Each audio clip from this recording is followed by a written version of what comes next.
90 seconds. I think the most significant qualification is that I've spent 30 years listening to the people of Foster and Situate, and also Coventry, a little less, but also West Greenwich. I was, as some of you may know, the co-founder. I'm currently the vice president of the Situate Health Alliance, and this is something most people don't know. The Situate Health Alliance has made Situate the only place in the United States that's not a military base or a reservation, where everyone is guaranteed access to primary medical and dental care, something we should all be exceptionally proud of. You know, the Situate Health Alliance runs food clinics in Situate and has done so for the last 16 years. The last one was Sunday. There's one about 2 weeks in Hope. Make sure you get immunized. We got us a town nurse. We brought the Situate Neighborhood Health Station to Situate, the first neighborhood health station in the United States. And I was able to help keep Spencer Family Practice, which is now well one in Foster, alive.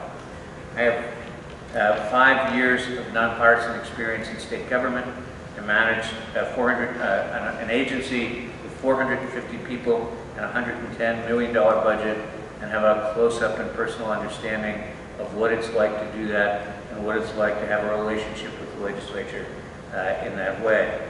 I was convener of the first Governor's Task Force on Opiate Overdose Death, founding chair of the Interagency Food Policy Council, and had many other responsibilities, including oversight of all reservoirs and wells. That really gave me the opportunity to see how it works, to know the people and understand how to get it all done. Dr. Fine, if you could just make a little closer to the microphone and a little bit below your mouth, would be great. Okay, better? Tilt it down, please. And push it down a little. That's better. That's much better. Thank you. Michael Steiner, you have 30 seconds.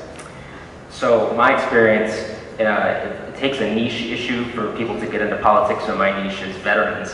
I came home, I got involved with the Student Veterans Organization at CCRI, where I and a few of my colleagues started the Rhode Island Military Organization, and we had a legislative arm where we lobbied for changing the Disabled American Veterans Waiver.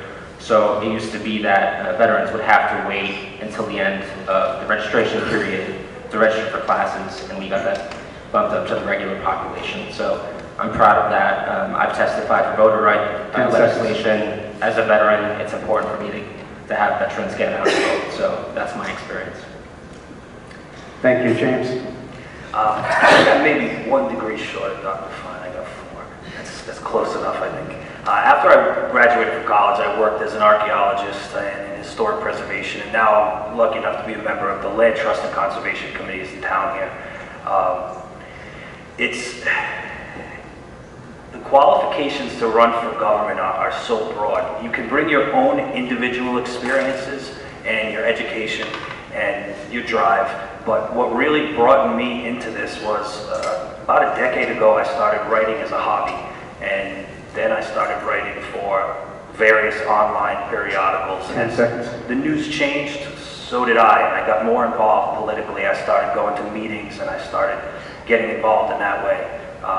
And I've done a lot in the last few years, and I feel as though I've brought myself up to speed with people who are already sitting in office.